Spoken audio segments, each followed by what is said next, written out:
नमस्कार साथियों, जैसा कि इसके पहले वीडियो में आप लोग पढ़ चुके हैं जयशंकर प्रसाद की कविता आत्मकथ्य। उस आत्मकथ्य जो कविता के बारे में हम लोग आज प्रश्नों को देखने जा रहे हैं, प्रश्नों को पढ़ने जा रहे हैं। और इन महत्वपूर्ण प्रश्नों को यदि आप लोगों ने सही से पढ़ लिया तो ये बोर्ड परीक्षा में बहुत ही उपयोगी होने जा रहे हैं। आइए समय को नष्ट न करके हम लोग प्रारंभ करते हैं। पहला प्रश्न है बच्चों, कवि जयशंकर प्रसाद का जन्म कब हुआ था? तो बच्चों इनका जो जन्म है वो 1889 में हुआ था, यानी विकल्प हमारा सी सही हो जाएगा। अगला प्रश्न है, कवि जयशंकर प्रसाद का जन्म कहाँ हुआ था? तो बच्चों बताना चाहेंगे इनका जन्म वाराणसी उत्तर प्रदेश में हुआ था, यानी हमारा विकल्प इसमें पहला सही हो जाएगा। आगे बढ़ते हैं।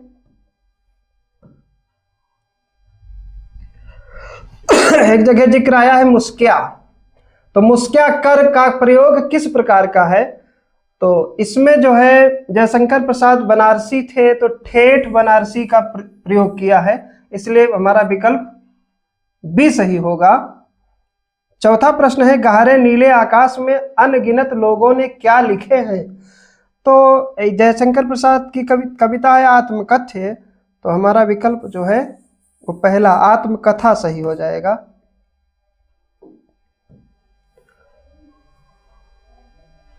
प्रश्न 5, कवि ने खाली घड़े से किसकी ओर इशारा किया?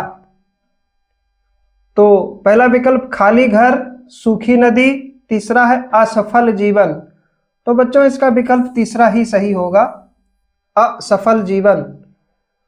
छठा प्रश्न है, कवि अपने जीवन की सुखद स्मृति को किस रूप में देखना चाहता है या देखता है? तो इसका विकल्प है पहला पाथेय, अर्थात जीवन का एक सहारा।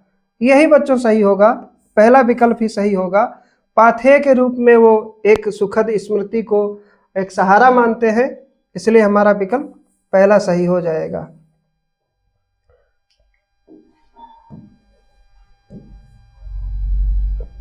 अगला प्रश्न, कवि के सरल स्वभाव के कारण किसने धोखा दिया?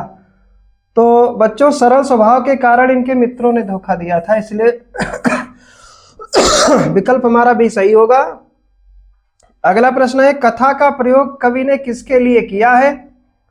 तो कथा का प्रयोग उन्होंने किया था अपने जीवन इतिहास के लिए, अपने जीवन इतिहास के लिए। अगला प्रश्न, कवि को किस कारण लोगों ने धोखा दिया? तो चतुर स्वभाव के कारण? ऐसा तो नहीं था, सरल स्वभाव के कारण धोखा दिया था, यही विकल्प सही होगा। सरल स्वभाव उनका था, इसलिए उनको लोगों ने धोखा दिया था। कवि की मौन व्यथा हृदय में क्या कर रही है? तो थककर सो रही है। कवि की मौन व्यथा थककर सो रही है।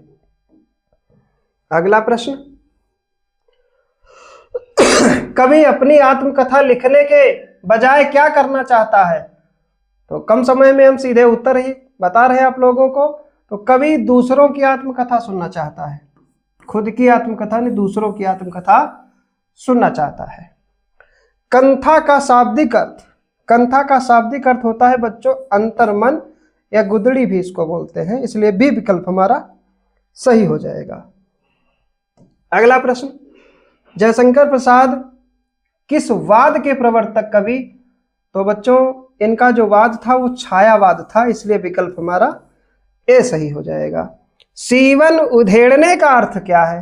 तो सीवन उधेड़ने का अर्थ होता है बच्चों जीवन के रहस्य जानना, यही होगा, जीवन के रहस्य, अपने जीवन का रहस्य जानना, ये विकल्प तीसरा सही हो जाएगा।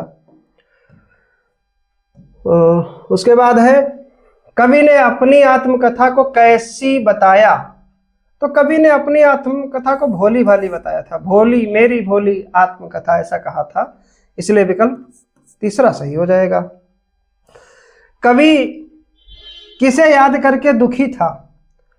तो कवि अपने दुख भरे अतीत को याद करके, दुख भरे अतीत को याद करके दुखी थे जयशंकर प्रसाद जी, तीसरा विकल्प सही होगा।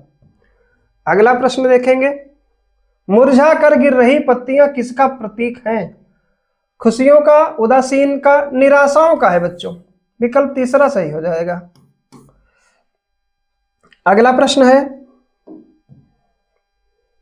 कवि अपनी आत्मकथा क्यों नहीं लिखना चाहता? तो विकल्प पहला, उसके जीवन में सुख ही सुख थे, उसके जीवन में केवल दुर्बलताएं थी। हाँ भैया, यही विकल्प सही होगा। जयशंकर प्रसाद के जीवन में दुर्बलताएं ज्यादा थी, इसलिए विकल्प हमारा दूसरा सही हो जाएगा। अगला प्रश्न देखते हैं, कवि ने आत्मकथ्य कविता में संसार को क्या कहा? ये तो भैया नश्वर कहा था, नश्वर है ये संसार। तीसरा विकल्प सही होगा। गागर रीति से कवि का क्या तात्पर्य है? तो गागर रीति से तात्पर्य है सुखों से खाली जीवन, सुखों से खाली जीवन। विकल्प तीसरा सही हो जाएगा।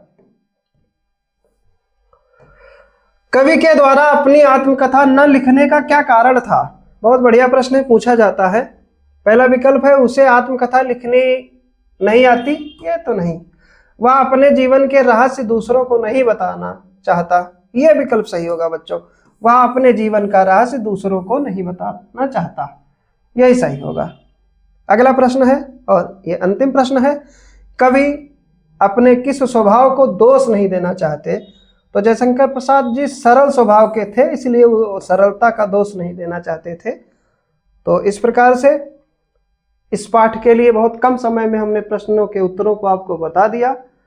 आप लोग इनको ध्यान से पढ़ लीजिए, समझ लीजिए, और अगला परीक्षा उपयोगी वीडियो आपको बहुत जल्द मिलेगा।